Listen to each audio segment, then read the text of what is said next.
Welcome to Live Daf, your online Daf Yomi Shir. Shalom Aleichem, welcome back. Today's Daf Yomi is MOED KATAN Yud Aleph. We begin at the third line from the top. So, last couple of days we learned that typically on Chol HaMoed we refrain from malacha, except if it's L'tzorech HaMoed. In that case, something for the sake of Chol HaMoed can be done in a non-professional way.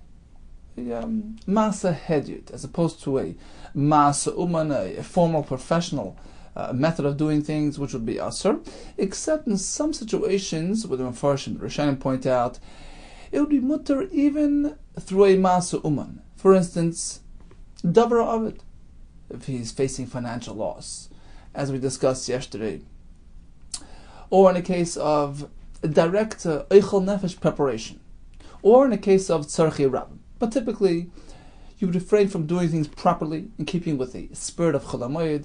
You do it using a masa hedit, an informal, non-professional method, which achieves less than perfect results. Says the Gemara 3 lines from the top. Rav, there was a story regarding Rav. Shora, he allowed L'chia bar Ashi, this person Chia bar Ashi, Rav gave him a heter lemigdal oyhari, to build, to form, to craft. Oyhari, Rashi says, is our fish traps, which were made by putting together some branches and leaves. He could do this b'chola d'moyad on Chol HaMoed. My time and why? Why was this allowed? The answer is masa heditu. It's an informal activity. It doesn't require much training. It's not a true professional product. In which case, since it's l'tzorech HaMoed, of course, it would be mutter. Avol, however, easily asur. He didn't allow him to make bird traps, which, according to the Rishonim, would be made using ropes and strings and requires much more expertise and effort. That's considered a masa uman. My time, why is this different? Masa umanu. It's a masa uman, in which case, even if it's l'tzorech HaMoed, it's asur. Rabbi Yehuda, he allowed la'ami, that was his name, Ami Tanu Ra, Ami the oven builder, Lemigdal Tanuri, to build an oven. So he would build his ovens on Chol HaMoed as well. Some Mefarshim explained even through a masa uman, because it's l'tzorech eichel nefesh. And also, Rabbi Yehuda allowed Ula Rabba bar Isbi, this person Rabba bar Isbi, Lemigdal Mahuta, to craft his mahut, Rashi says, enough sieve and sifters on Chol HaMoed, once again, because it's directly involved in food preparation. It's called eichel nefesh, which would be mutter, even if it's meleches uman.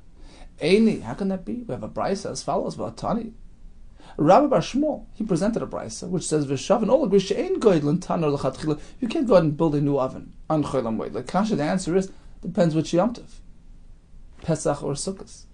It depends whether you're going to actually benefit from it on Chol HaMoed, in which case it's called l'tzorech HaMoed. Like Kasha, coming by Sachama, during the Chol HaMoed of Pesach time, where it's sunny, in which case that freshly built oven will dry up in time to be used on Chol HaMoed itself. It's mutter. Coming by Shamim. The Bryce is speaking Chol HaMoed of Sukkot, where rain is present, in which case it won't necessarily dry up. Rashi says it's Eino Yavish La'alter. It takes a while for it to dry up during that moist, rainy season, in which case you won't have from it on Chol HaMoed, and it's us. Continues the Mishnah. Oysen Makil Legag. One can craft a railing for his rooftop, Ulmer Pesad for his porch, provided that it's Masa Hedyot. He does an informal type of job, Avalei Masa Uman, but not in a professional way. We're speaking that it's not a davar avid. He's trying to protect his roof, his porch, and in which case, yeah, you can do it. It is tzorech HaMoed. It does qualify as being called tzorech HaMoed, but it only allows masa hedyot. But the Gemara will explain how exactly do we differentiate between making a railing masa hedyot or masa uman. Continues the Mishnah. Shafin es hastaken. You have an oven, according to Rashi over here, according to Rashi Ksav Yad, we're speaking about a rooftop which has stucken, has some cracks. you can actually fill those cracks. Shafin, you can smooth them over. Umagila oisam b'magila. Magila was a round wooden ball which it would roll over these cracks and fill them with whatever it is they used to fill. And you can do that. You can roll this thing over. Magila oisam magila biyad uberegel, using your hands and feet, meaning manually. Avaloi b'machal tzai, but you can't use a tool. This was Rashi says, a foot-shaped tool, like a shoe that you wear on your foot, which you use to smooth over those cracks. Rashi in Ksav Yad seems to learn that it was something held by hand, it was a troweler. In any case, don't use a professional tool to fix this crack. Now, according to Rashi, I was speaking about a crack in an oven, it would appear that it's not necessarily vital for the oven's functioning ability to fix this crack, and therefore you can only fix it informally. It's not considered directly affecting the Eichel Nefesh, so only Maaseh Hedit is mutter. According to Rashi Ksav Yad, it's Pashat. Why? Because we're not speaking about Eichel Nefesh related activities at all. The Tzorech HaMoed, only Maaseh Hedit is mutter. Hatzir, you have a hinge protruding from that door, any door, which cracked off Hatzir, or the cup which accepts the hinge, a cup in the ground which holds that hinge, va'akira, or the beam on top of the doorway, va'manul, a lock, va'mafteach, a key, shenishbru, they all got damaged. Misakna v'moed, you can repair them on Chol HaMoed using a Maaseh Hedit, of course. Sorry, the Rishonim say a Maaseh Uman as well, because here we're speaking to protect your property, which is a davar ha'avid. You're facing financial loss by leaving that door open, that door unlocked. So you can employ any method to fix that damaged door. Provided he doesn't plan this ahead, he anticipates a Eichel HaMoed free from work, he has plenty of time, so he schedules the repair job for Chol HaMoed. You can't do that. Concludes the Mishnah. What about pickling items on Chol HaMoed? V'chol kavashin, all pickled items. Sheyachol lechol mehen b'moed kaivshin. If you have the ability to eat them on Chol HaMoed, it's going to be processed by the time the last part of Yom Tov comes around. So since you're going to have direct benefit from it throughout this Yom Tov, you can go ahead and pickle them. But you can't be involved in processing foods and pickling if you're only going to have from it after Yom Tov. Continues the Gemara. So the Mishnah spoke about making a Maaseh Hedit. So building a railing in a Maaseh Hedit fashion. How exactly do you explain a Maaseh Hedit? Rabbi Yosef Amar b'hutza v'dafna, using hutza, palm branches, v'dafna, some other branches from a different type of tree. So you go and put them together. It's an informal fence. Masisa Tana, the Brayse we learned. What is Maaseh Hedit? Sar b'tzroyer.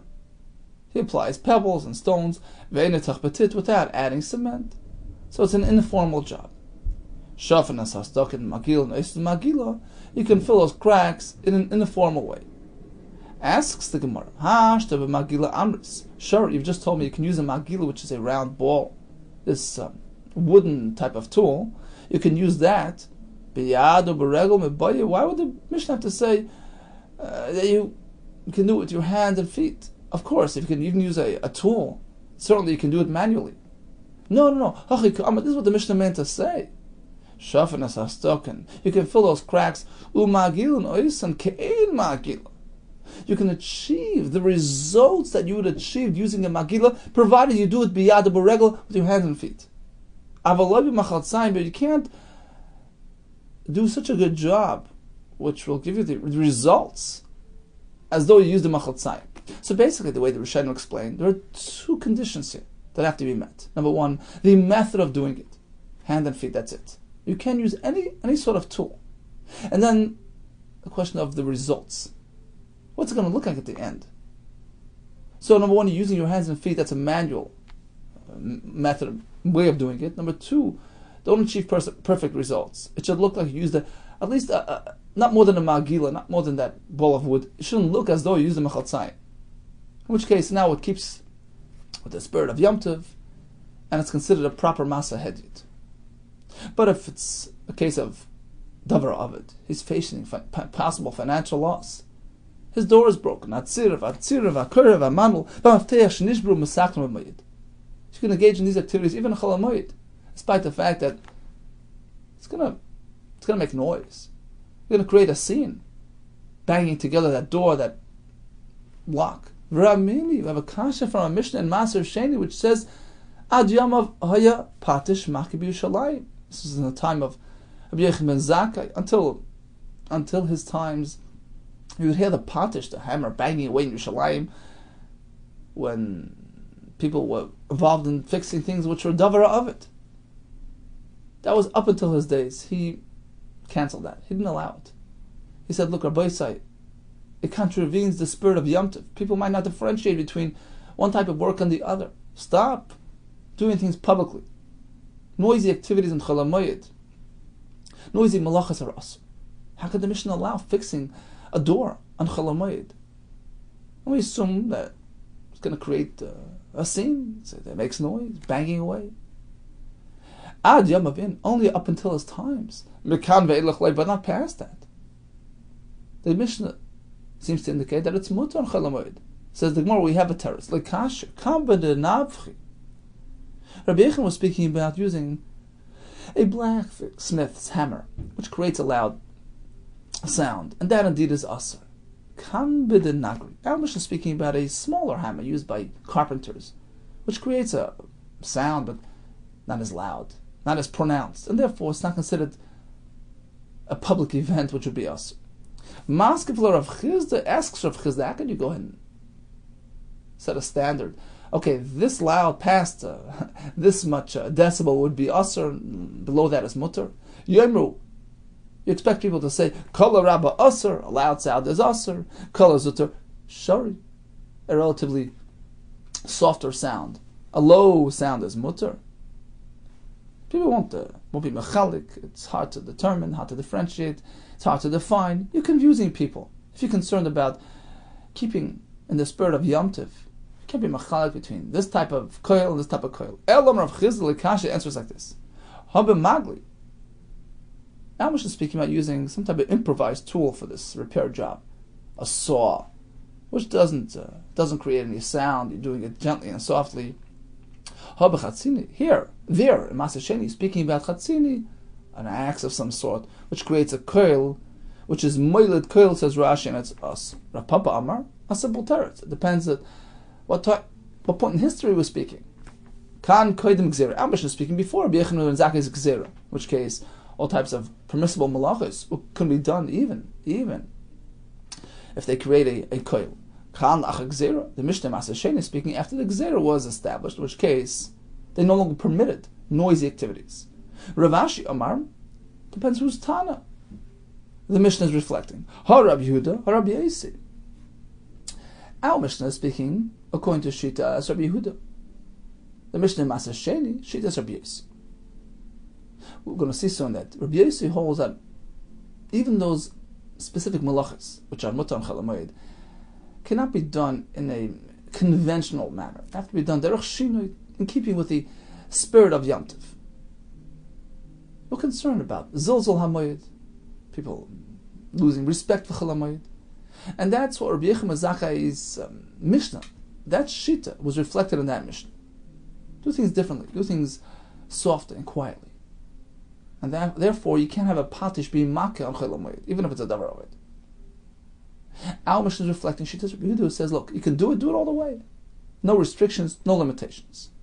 That was never included in the Isser Malach on Chol HaMoed. And therefore, a hammer, axe, whatever you need to use, you can use. The Amar Bitzak Bar Abdimi, Man Tana, Shinu b'moed b'davar of it.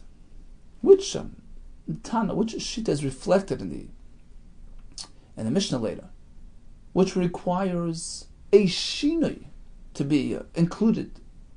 You have to deviate, you have to do things differently than the norm, even when involved in a davar of it. Who's that Shita? Who has that requirement? That's not Rabbi Yossi, like Rabbi Yossi. And that in fact is reflected in our Mishnah as well. Go fix what you need to fix, if it's davar of it, even in a noisy manner. Amar Ravina, in fact, Kaman, in accordance with whose Shita Madlina Ne'idna. Nowadays we lift Kav Yusa, the beam, the dash of the doorway, which fell apart, which got loose.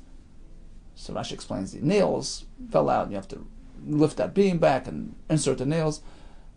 In accordance with whose shita do we go ahead and involve himself in this extensive activity, which is certainly a noisy activity, to preserve one's property? B'chol demayada, right? Whose shita is it that allows this type of work in Chol HaMoed? Kiman, ki Rabbi Yossi, who says, look, davar avid is mutter all the way. So we had a stira to now Mishnah who says, davar avid allows you to do anything, even a noisy activity, whereas the Mishnah Maseh Sheni indicates that according to Rabbi Yehuda Zaka is takana. No noise is allowed in Chol HaMoed. No patish being makah. You have a stira. 40 roots. Loud noise, soft noise. A noisy tool, a non-noisy tool. Kodim gzera, lacha gzera, Rabbi Yehuda or Rabbi Yossi.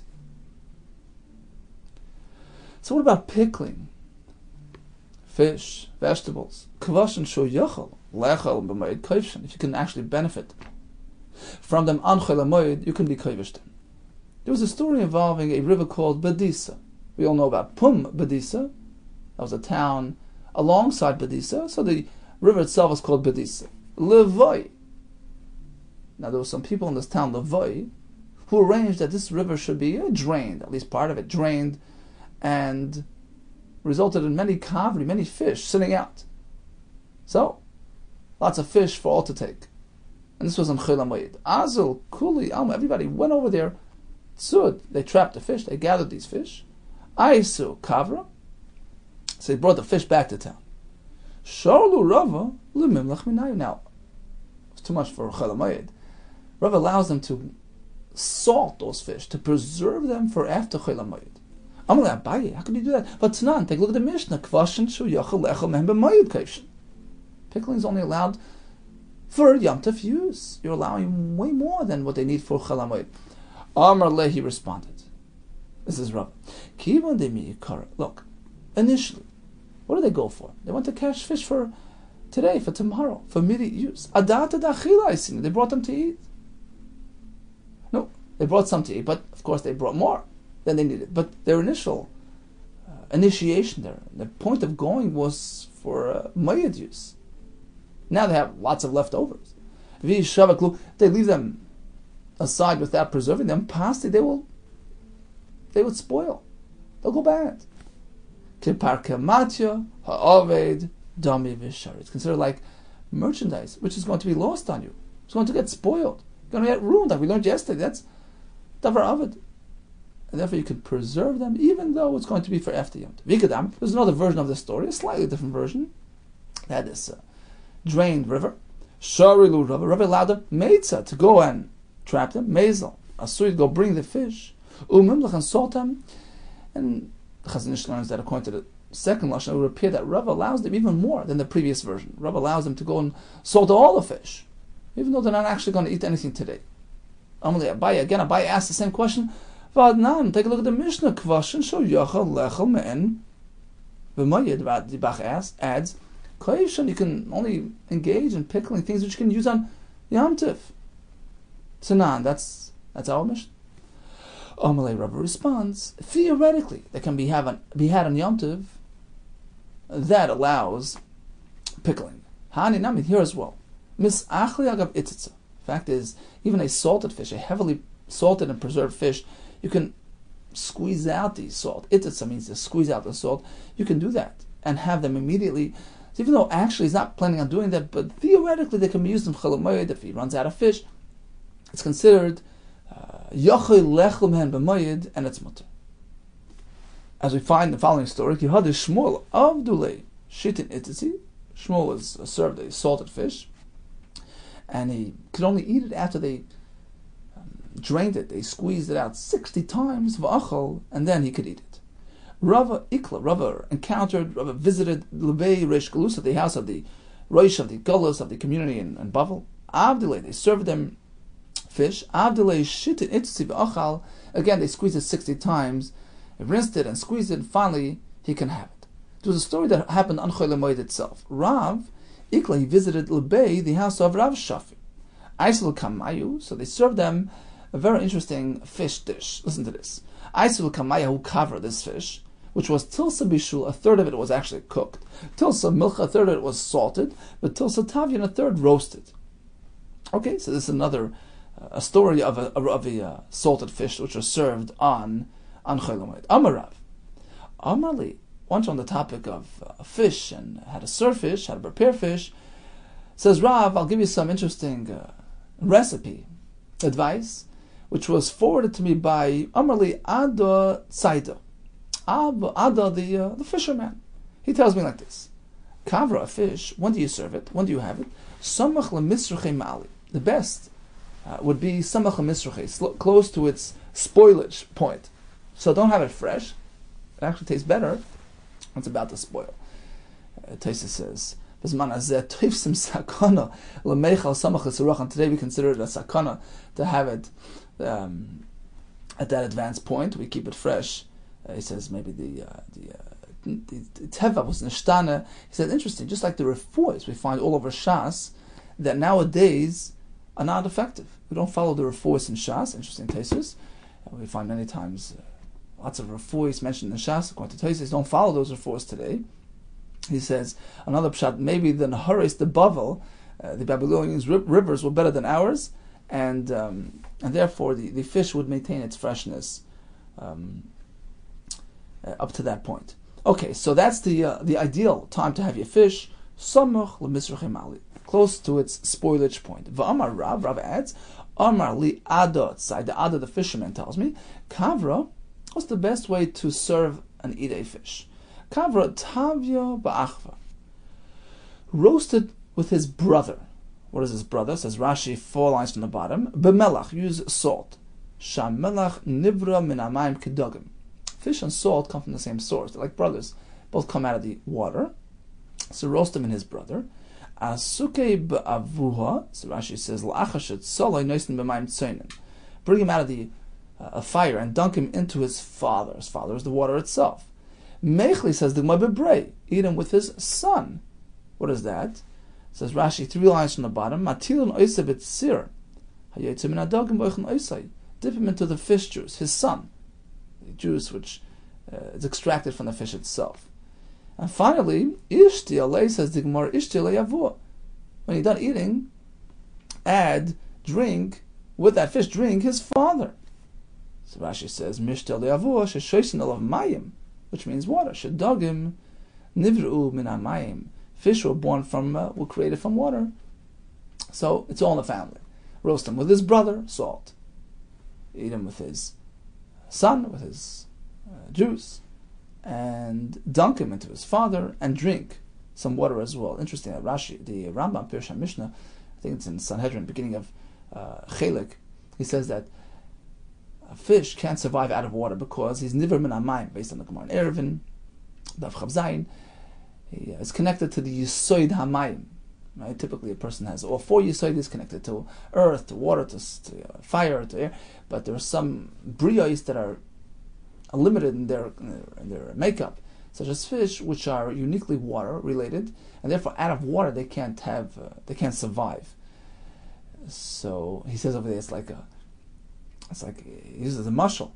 So we can't fathom the extent, the beauty, the depth of Olam Haba. It's like describing music to a deaf person, or the beauty of scenery to a blind man, right?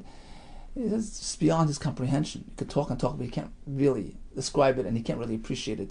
Likewise, we're mortal beings, we're Bnei Adam, Yulud Isha and Ilm Hazeh, we can't fathom the extent and the beauty of Olam Haba. And he uses this mashal, he says, like a fish who is connected to water. He can't be out of water. He can't comprehend life on land. Okay, so the fish is so connected to water. Bring him together with everything else, and that's a comprehensive experience. V'amarav, Omarli Ado Tzaido.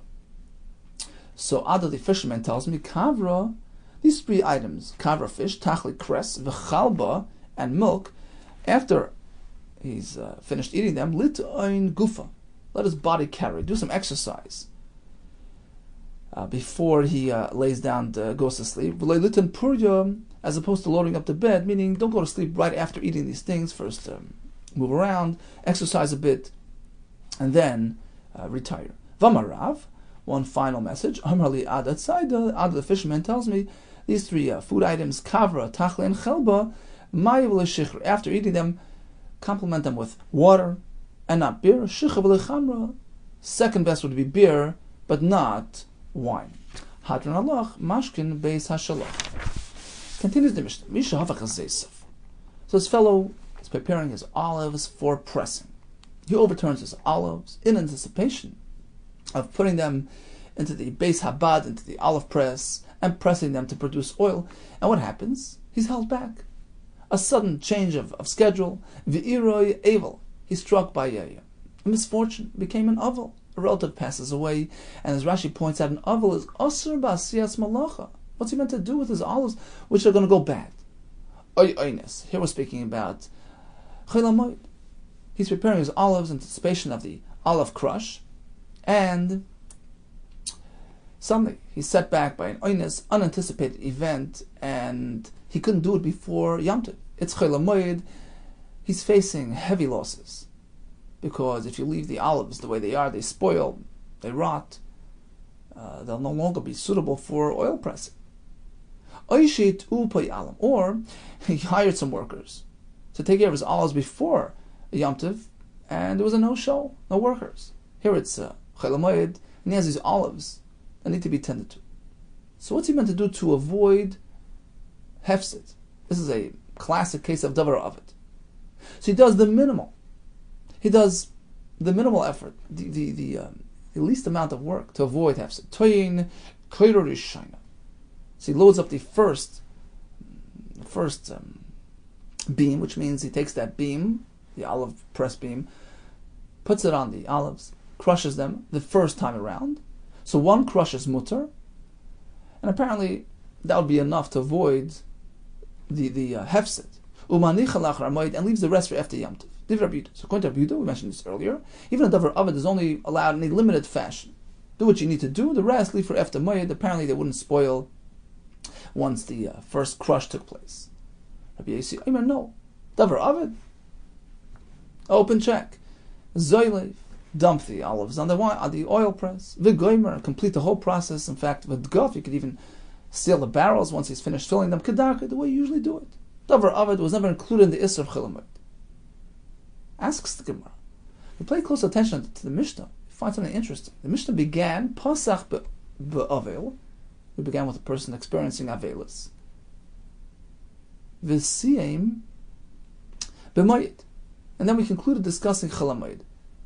And since it's a davar avid, you can engage even on chol hamoed. But the Mishnah never described what an avel is meant to do.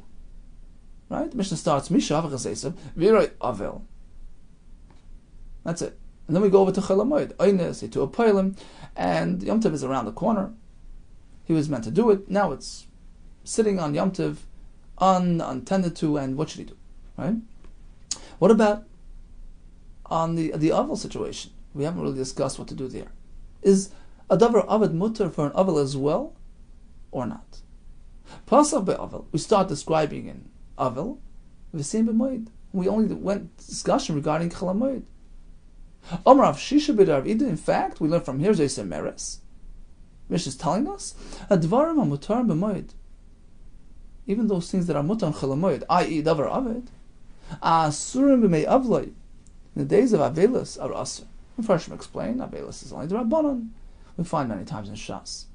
Chacham were concerned about losing respect for dinim de rabbanon, and they reinforced the dinim de rabbanon, sometimes even more than dinim de rais. So although chol hamoed you can engage in davar avid, but not, this is not a heter for an avel. So he cannot even be toyin koyer rishayna to preserve his olives. Rav Ashi Amar, no, he disagrees. Amar, needless to say, the Mishnah is employing this type of method. Of course, needless to say, on the days of Avelus, which are really the rabbinic, the rabbanon based, of course, a davar avid is mutter in that case. Chacham did not apply their takonos, their dinim, but makom of hefset.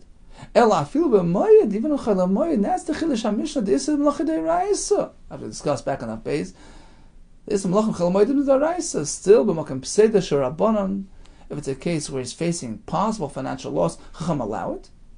Rashi already explained for us there that the psukim were not clear and what exactly is asur. The Ran explains that the Torah was moisir l'chachamim when there is an Issa Malacha, when not. And they decided that it's only for gain, for harvacha, to create, to craft. But if it's to avoid hefsid, that's not included in the Issa. Tanya Kavased Rav Shisha bid Rav Idi, we're going to have a brisa in support of Rav Shisha that, regardless of the circumstances, an Avel cannot engage in malacha. Others can do it for him, perhaps, but he cannot do it himself. Elu dvarim ha'oisin la'avel b'mei evlai. The following is a list of things that others can perform for the Avel. They can work for him in the days of his Avelis, if it's Davar Avel that's going to see, but he can never engage in Malach. This is a writer of Shisha that a Avel is more chomer than Chol HaMoed. For instance, Zeisav Afuchan. He has these overturned olives ready for processing. Davar Avel. Tayanalai. Others can go ahead and have the Kaira placed on those olives to avoid Hefsid. Another couple examples are Vikadoi. He has pitchers, barrels, which need to be closed up and sealed. Logov. Right? So others can go ahead and seal them. Ubishtani has his flax sitting in the mishra where they soak, and they're ready to come out. Lahalis min mishra. Others can take them out of the mishra. Vitsimra, he has his wool fiber sitting in a dyeing vat, where they're being colored, where they're being dyed. They have to be taken out. Lahalis min yoyra. Others can come pull them out. Umarbitzim sadeyu mishetagia oines hamayim shaloi. Oh, let's say his field is in need of watering. Others can go ahead and water his field. Rabbi Yehuda av zoyren lo yisaden. Here's a chiddush. Even for a low-level hefsid, a small measure of hefsid, we also allow this heter. They can go and plant his sadeh near, which means a field which was just plowed and ready for planting. V'sada hayimedas lepishtan, or his field which is awaiting pishtan planting, and this is a season. If you're going to miss the planting season today, you're going to miss it for this year. So in these cases, although you have an alternative, you can plant it next week, but even a hefsed mu'at we're concerned with, and we allow it. Amr loy, the Chacham disagree. They tell him, look, im loy tizar b'bachar. This is referring to the sadeh near, which was just plowed and ready for planting. If it's not going to be planted early in the season, tizar b'af, we planted late in the season. That's okay. It's just a small difference, a minor loss. Im loy tizar b'pishtan, in the case of the flax, if you can't use it for pishtan, which expires today, tomorrow, tizar menachar, use another. Plant another crop. So although it's a slight hefsid, it's not mutter. Interesting machlekes. What is considered hefsid? Rabbi Yehuda says even if hefsid muat, slight loss, Chacham only allow if it's a hefsid meruba. In any case, before we continue in the price, we already have this writer of Shisha bid Rabidi. Even a davar of it would only allow others to work for him, but not he himself cannot engage in work. Continues the brayso with another kula from Rabban Shimon ben Gamliel. He says like this: Omer, Zeisav afuchen. Let's say his olives are overturned. Ve'ein sham uman elahu. Look, there's nobody around that can do the job except for him. Then we allow it. Kadei logov. His barrels, his container have to be sealed up. Ve'ein sham uman elahu. He's the only expert in town. Pishtane lalas min mishra. His flax needs to be picked up from the soaking pool. V'tzimrei lahalis min hayoyra. Or his semer has to be pulled out of the yoyra, of the vat. Ve'ein sham uman elahu. He's the only professional in town. Harezi yasa bitzina. We allow him to do it if it's privately. Bitzina, special heter in this case. Yasser Akain, in addition, says Amar Rabban Shimon Gamliel Im haya uman l'rabim. Let's say this fellow who is now unfortunately an avel was the town's expert. He was the sheikhet in town, who everybody needs for Yom Tov. Or he was a barber, a sapper, ubalim, a bathhouse attendant, le'arabim, for the town. V'geis a regel. Yom Tov arrives. Everybody needs a haircut. Everybody needs their animals shechted. V'ein sham uman elahu. He's the only expert in town. Hareza yasa. He can do it even though he's an aval. Rashi explains, because otherwise he's going to have really big hefset, lose his whole town of customers. And he says it's a tzarech rabim. You cannot be tzarech rabim. So it appears that both elements together, tzarech rabim and a hefset gadol, allows even an avel to engage in malach. Continues the brayso. We're going to have some different types of sharecroppers who undertook farming for others. Ha'arisan, he's a sharecropper. V'chakirin, the difference between an aris and a chaycher is, an aris takes a certain percentage of his product, a third, a half of the field. V'chakirin, a chaycher, he is obligated to give the owner of the property a set amount per year. I'm going to work your field, I'll give you 100 kur, 100 sa'ah per year. V'kablan, it's a different type of arrangement. He's more like a contractor. He works the fields, and he gets a set amount of wages every year, $100 a year, $1,000 a year. So all these fellows who contracted to look after other people's fields, and now they're in avel. What are they meant to do?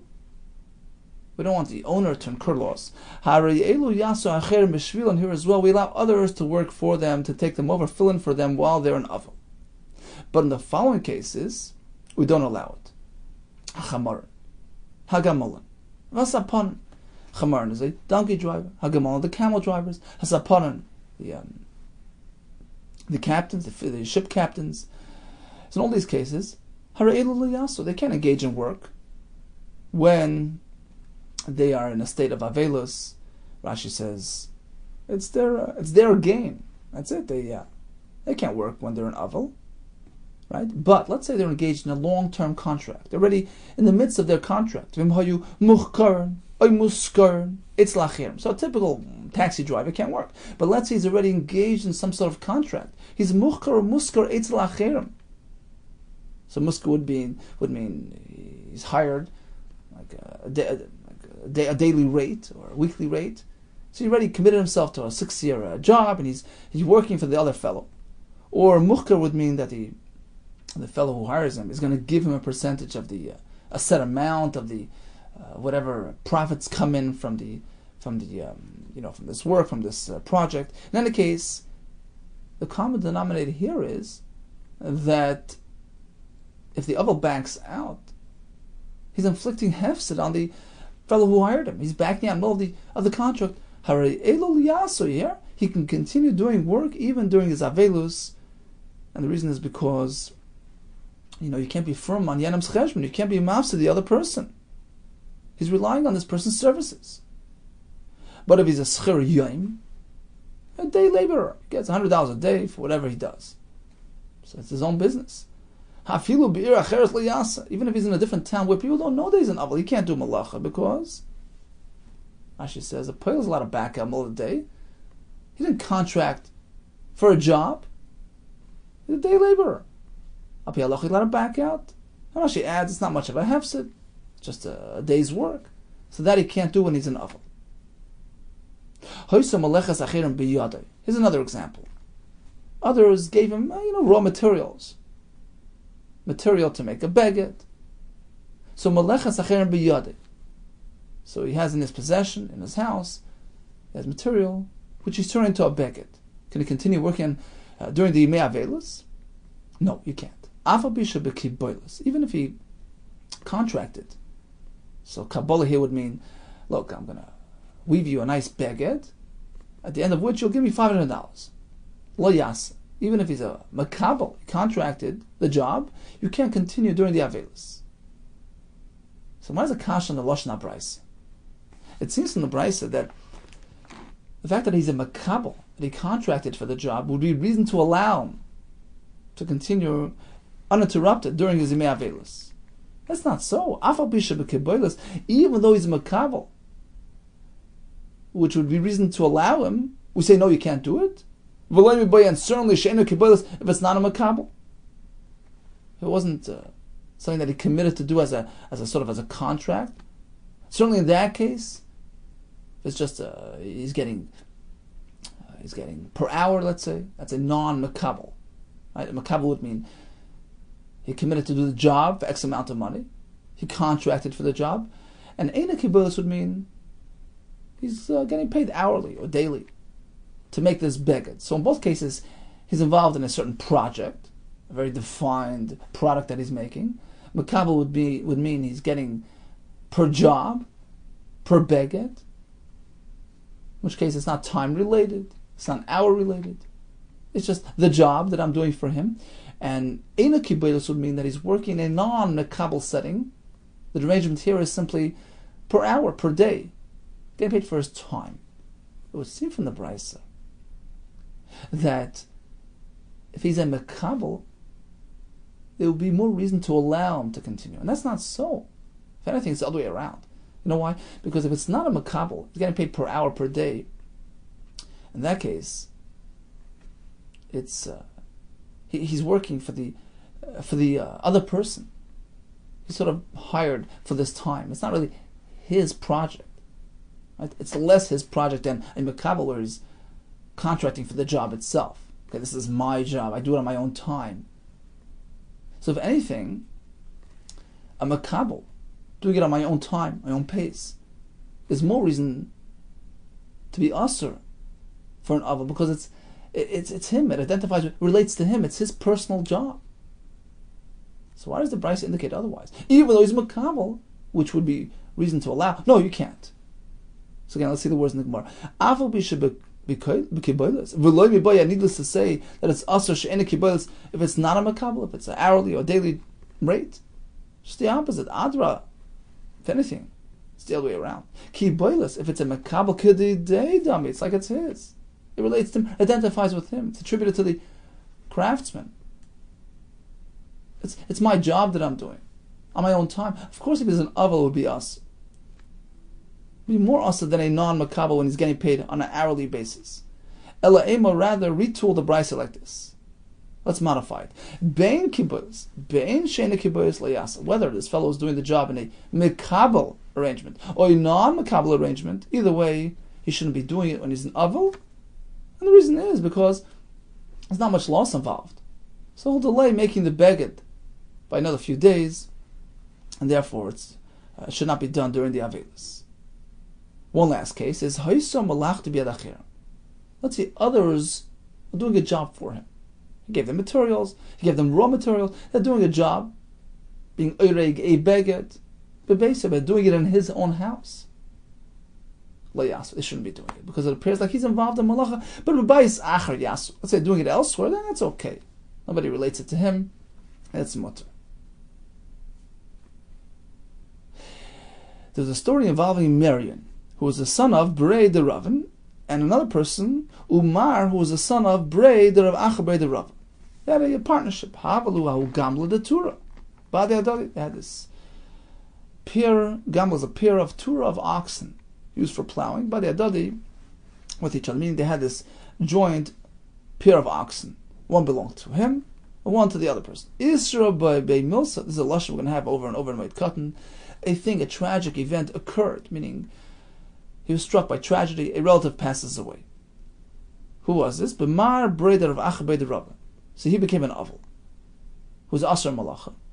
Not only can't he do malacha, and others shouldn't do it for him, typically, his animals should be resting as well, like on Shabbos. Upaske legamli. See, he took apart the pair. He took his shoyer, he took his ox out of the tzemed. He detached his shoyer, and there it is. You couldn't use it, the other one, anymore for malacha. Rashi says, "Umetzuval shvisas behemtim midrabanan." Very similar lashon to Shabbos. Amar Ravashi. So Ravashi was surprised at what he did. He says, "Gavar Rabba, such a great man, Kemar, breder of Acha, like Mar breder of Acha, should do such a thing of it hachi." Look, Nihidil of Seder the day leichay. He's not concerned about his own hefset.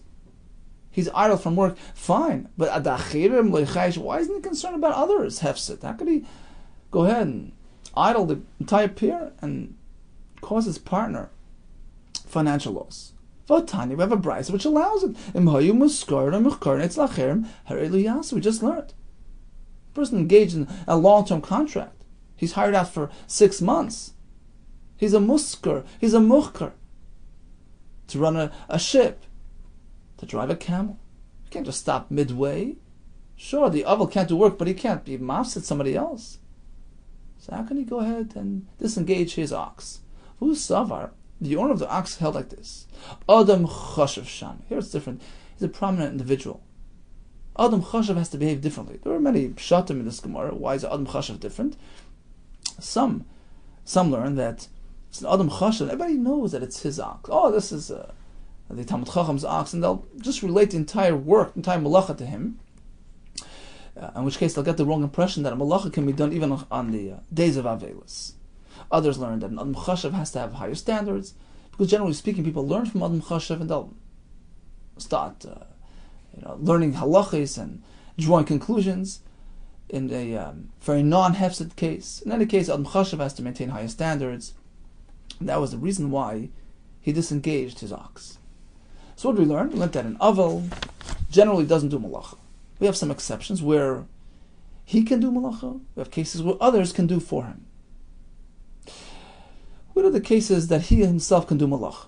According to Shimon Gamliel, if there's nobody around except for him, it's a davar avid, and nobody can do the job, he can do it b'tzina. Likewise, if he's a town's barber, etc., and here it's Yom Tov around the corner, everybody needs his services, he can be engaged as well. Or, as we just learned in the case of a chamor, gamel, sapon, donkey, camel, ship captain, who are hired out, right, for a long-term, they have a long-term commitment, they can't just drop out in the middle. They can do malacha even during the me'avelis. Now, where do we allow others to do for him? So this is according to all shittas, even according to Tanakama. We have all these cases where he's facing financial loss. His zaysim need to be pressed, his kadam need to be sealed, his pishtan, his semer need to be tended to. These are cases of davar avid. So although we don't allow him to be involved, but others can do it for him. Rabbi Yehuda allows even to avoid minor loss. This sadenir can be planted, the pishtan can be planted. And finally we have the arisin, chakir, and kablan, and all these sharecropper arrangements where we allow others to fill their place, again to avoid hefsed to the land owner. Okay, let's do a quick chazor of today's daf. We started with various forms of masa hediyat, which are mutal tzarech moed. We learned in the Mishnah regarding fixing the makah in a masa hediyat. We learned about fixing the tzir, the tzino, the kara, all these things which are needed for a protection of one's property, and that could be done even in a melechas uman. We concluded with pickling and preserving foods. If you can have it on moed, it's mutter. Now the Gemara Kasha from Mishnah Maser Sheni, where we learned that Rabbi Yechon and Zakkai's days, they canceled. They no longer allowed engaging in noisy activities in Chol HaMoed, even for davar avid. Our Mishnah allows fixing a door which broke. 40 rutzim, loud noise, soft noise, a loud tool, a quiet tool, before gzera, after gzera, or it depends on which shita. According to Rabbi Yosi, even a davar avid doesn't just allow any type of activities. You have to keep in the spirit with the spirit of Yom Tov. Whereas Rabbi Yehuda or the Chachamim allow in all cases, meaning if it's davar avid, you can do it even if it's a noisy activity. We learned about davar avid, which is mutter on Chol HaMoed, but according to Rav Shisha B'der of Idim, we had a brayso which supported that shita. By an aval, even that would be asur, and this was in contrast to Rav Ashi, who says, the same concept that applies to Chol HaMoed, where davar avid is mutter, would apply to an aval as well. We concluded with a story with the pair of oxen, which were disengaged as a result of the avelis of one party. The Gemara concluded his reason for doing so was because Adam Chashav Shani. All the best to you and much hatzlacha.